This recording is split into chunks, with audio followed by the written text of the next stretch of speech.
The Detroit Lions are 8-2 through 10 games, and it is the franchise's first 8-2 start since the 1960s. They beat the division rival Bears with a score of 31-26 in an improbable come-from-behind victory. They were down 26-14 with 4 minutes to play, yet managed to score 17 points in the final 4 minutes to walk away with an improbable victory. And I think even Lions fans would acknowledge the first 55 minutes of this game were ugly. The Bears won the turnover battle 4-1. They held the ball for over 40 minutes and they ran for over 180 yards as a team, and they still managed to lose this game.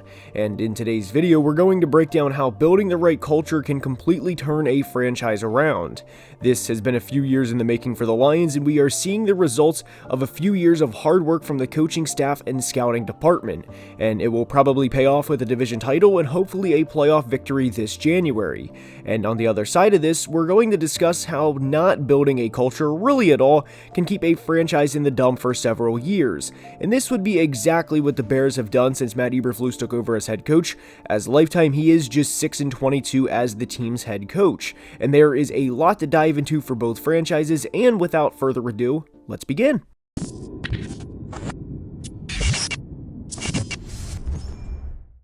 And we are starting today's video with the Chicago Bears and discussing what's went wrong for them over the past few years, and we will start specifically at the beginning of the 2022 season. They brought in head coach Matt Eberflus and GM Ryan Poles, and Matt Eberflus was supposed to help turn this team around, and specifically on defense. We know all about the Bears' history offensively, or really lack thereof, and this franchise has never had a 4,000-yard passer, and their leading receiver all-time in yards is Johnny Morris, who has just 5,059 yards with the team. But this franchise was built through the monsters of the Midway, and even when they went to the Super Bowl back in 2006, it was on the backs of the defense and 2018 Hall of Famer Brian Urlacher. And since Eberflus was hired, the Bears' defense has essentially been nothing but Swiss cheese. They've allowed 25 or more points 18 times in the Eberflus era in just 28 games, and one of the quotes during the introductory press conference was that has since been mocked, was "We are going to take over the North and never give it back." And if you haven't been paying attention to the Bears in the past year and a half, well, Matt Eberflus' lifetime is 0-9 in NFC North games. Sure, you can make up whatever excuse you want with this team, such as they're rebuilding, or they're not a good team yet, or whatever the case may be, but starting your career 0-9 in division play is almost impossible to do in itself. It's been nothing short of disappointment and failure to win. And what I think is particularly insane, or just flat out wild regarding the Eberflus era, is the public perception of 2021 draftee Justin Fields. There's people that believe Fields was failed from the minute he was drafted, whether it was Matt Nagy or Matt Eberflus, and they have a right to believe that. Over the last 4 games Justin has played, he has thrown for 844 yards and 9 touchdowns, and ran for an additional 232 yards. Meaning, over the last 4 games, Justin is averaging 269 yards per game, and that's a very nice improvement for him compared to the player he was over the first few games of the 2023 season. But there is one thing it would be nice to see Justin do more of at the NFL level, and that's win. And a big reason he hasn't won a lot of games is due in large part to coaching. Justin Fields had the best game of his career statistically speaking earlier this year against Denver, and in this game Justin Fields, yes, the Justin Fields, threw for 335 yards and 4 touchdowns and completed 80% of his passes. The Bears outgained the Broncos 471-311 on the day and held the ball for nearly 34 minutes of the game, and not surprisingly, like they have in 22 of the 28 games of the Matt Eberflus era, they lost. I know people have their opinions on Justin Fields, both good and bad, but I think we can all agree on one thing. If your quarterback throws for 335 yards and 4 touchdowns, that should be enough for a win. And like we said, with them being 0-9 in the division being already bad enough, the Bears lost a game in Week 11 in a way that no team in NFL history ever has. 40-plus minutes time of possession and a +3 turnover margin in one game. And that's how you lose against a team that's on the rise, while rushing for 180-plus yards. And to go back to the culture part, or lack thereof in Chicago, how do you think the players feel going into the facility? They hear the noise. They're not immune to hearing the media, and they also have thoughts of their own. The only thing that I think is actually saving this franchise right now is the trade they made last year with the Panthers. And I credit GM Ryan Poles for making that trade and not only getting a #1 receiver, receiver, but also acquiring another draft pick that will probably be in the top 3 of the 2024 NFL Draft, and that could potentially change this franchise around.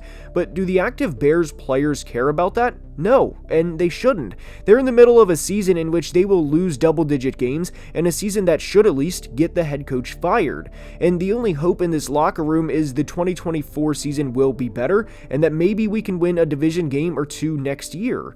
They're 3-8 on the season, and their season is effectively over, and once the season is over, a lot of guys play for the name on the back of their jersey instead of the name on the front of the jersey, because at the end of the day, they only have one NFL career, and in reality, guys have to do what they have to do to extend their career and make as much money as they can while they are physically able to. And I would be very surprised at the moment if there's any player on this team that is truly bought into what Matt Eberflus is preaching. Losing is okay in a rebuild, and ideally you would like to have a competitive rebuild.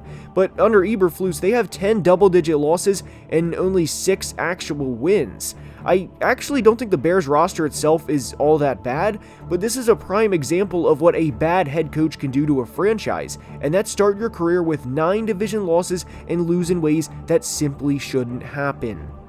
And on the flip side of this, the Lions have done the exact opposite. Head coach Dan Campbell said from the start that we would get knocked down 7 times and stand up 8, and if we have to on the way back up, maybe we'll bite a kneecap, and that eventually we will be the last ones up and come away with wins. And to paraphrase what's been said over the past few years after several tough Lions losses, the message a lot of the time has been to trust the process.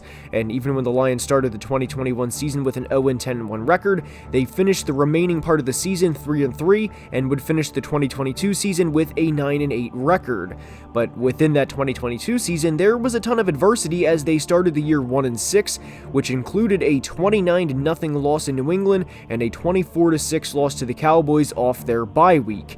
And when the Lions were 1-6 during the 2022 season, Dan Campbell was just 4-19-1 as a head coach, and I was worried Campbell wouldn't be able to finish the job. People were getting their jokes in about the kneecaps and how they were the same old Lions, and this may seem like an eternity ago, but the Giants were 6-1 and there were a lot of people clowning the Lions because Brian Daboll had more wins than Motor City Dan Campbell. He was 6-1 as the Giants coach through October 30th of last year, while Campbell was, like we said, 4-19-1, and every NFL team at some point is going to go through adversity and tough times, and it sounds cliche, but the way teams react to tough situations says a lot about the coach too. Does he have them ready? Are they willing to fight to the end no matter what? Are they ready to go to war? And since that loss to the Dolphins last year, the Lions are 16-4 in their last 20 games, and it's due to the synchronization of Campbell and GM Brad Holmes working together with one collective goal in mind, and that is eventually to win a Super Bowl. Their only losses down the stretch last year were to the Bills on Thanksgiving, which is going to happen as that's a good team, and they were competing for a Super Bowl while the Lions were rebuilding. The other was to the Panthers, who ran for over 300 yards against them in a Week 16 game. Detroit finished the 2022 season 29th in rushing yards allowed and 30th in yards per carry allowed, and outside of 2 games this year, they have responded extremely well and are currently 5th in rushing yards allowed and 7th in yards per carry allowed. And the Lions have built their team the right way. They've built through the draft, and not only have they built through the draft, but they've also drafted several high-character players and guys that have bought all the way in as well. The first draft pick of the Brad Holmes era was tackle Penei Sewell, who already has a Pro Bowl to his name, and Penei has gradually increased throughout his career as a player and is currently playing the best football we've seen from him. He's alternated between left and right tackle in 2023, and in 358 pass blocking snaps, he's allowed a mere 5 pressures with 0 sacks, and for him to have played 136 snaps at left tackle and over 500 at right tackle with there not being a noticeable fall off in play is almost unfathomable.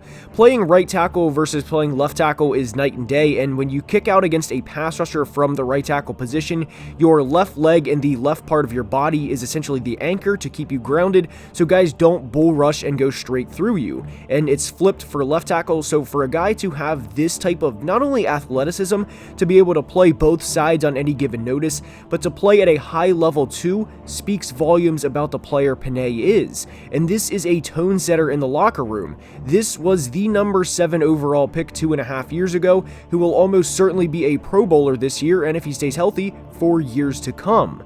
Dan Campbell and Brad Holmes didn't make this pick just because he's a good football player. They made this pick because he's also an ass kicker in the run game, and he will keep Jared Goff's jersey clean, and he has. And when Dan Campbell was talking about the kneecaps and we're going to be the last one standing, Penei Sewell is the embodiment of that. He is bought in from day one despite the adversity, and so has another player from that 2021 draft class, and that's wide receiver Amon-Ra St. Brown. Amon-Ra had a solid rookie year, but really came on towards the end of the 2021 season, as in the final 6 games of his rookie year, he had 51 receptions and did not have a game with less than 8 receptions. And that would prove to be a sign of things to come, as he would have a 100-catch, 1,100-yard second season, and is currently one of the best receivers in the league, and in 9 games in 2023, he has 898 receiving yards, including 6 100-yard games. Every offense needs a legit number 1 receiver, and Amon-Ra is the Motor City's number 1 receiver. And the grit mentality and buy-in certainly applies to Amon-Ra, as he was a 4th round pick back in 2021, and he's memorized all of the receivers drafted before him, all 16 of them. I do think both Penei and Amon-Ra would have been successful pretty much anywhere they went, but they are 2 of the biggest tone setters in the locker room for the Lions, and so is Aiden Hutchinson, the Michigan man himself. Hutch is 3rd in the NFL in pressures through 11 weeks with 58 and is behind only Max Crosby of the Raiders and Micah Parsons of the Cowboys. And believe it or not, despite playing 195 less pass rushing snaps than his rookie season, so far at least, he's already surpassed the pressures from his rookie year, as he had 53 pressures in 2022. This team isn't perfect by any means, and no team is, as there's always a flaw somewhere, but the playmakers the Lions have are fully bought in and are all great players at their positions. Hutch alone has 8 games with 6 pressures or more, and sure, the sacks aren't there, but if you tell a coach you're going to have a pass rusher be top 3 in the league in pressures, they will take that every single time. No questions asked. The only concerns I have with this team at the moment are ones that I think will eventually be figured out. That may not be in the 2023 season, but this team has struggled against running quarterbacks, and the Ravens game in particular was bad. Lamar didn't dice them up per se in the run game, but it was the threat of him at any time, and we saw that continue in Week 11 against the Bears. Justin Fields ran for over 100 yards, and I mentioned I was concerned in the weekly recap with the Lions, and this is where my concern lies. How are they going to play the Philadelphia Eagles with Jalen Hurts if these teams meet in the playoffs? There's been a lot of rumblings with defensive coordinator Aaron Glenn in the past, and I do think that will hinder the Lions if or when they play the Philadelphia Eagles. But this team is very well put together, and they will probably win 13 or 14 games this year, and it started with buying back in training camp. And even if they don't go all the way this year, if Dan Campbell and Brad Holmes have proven anything over the past few years, they will fix what's needed in order to get this team and this city a championship. I hope you enjoyed today's video, and if you did, please like and subscribe, as only about 28% of people watching are subscribed, and it makes a big difference. Until next time, please be safe and have a great day. Love you guys.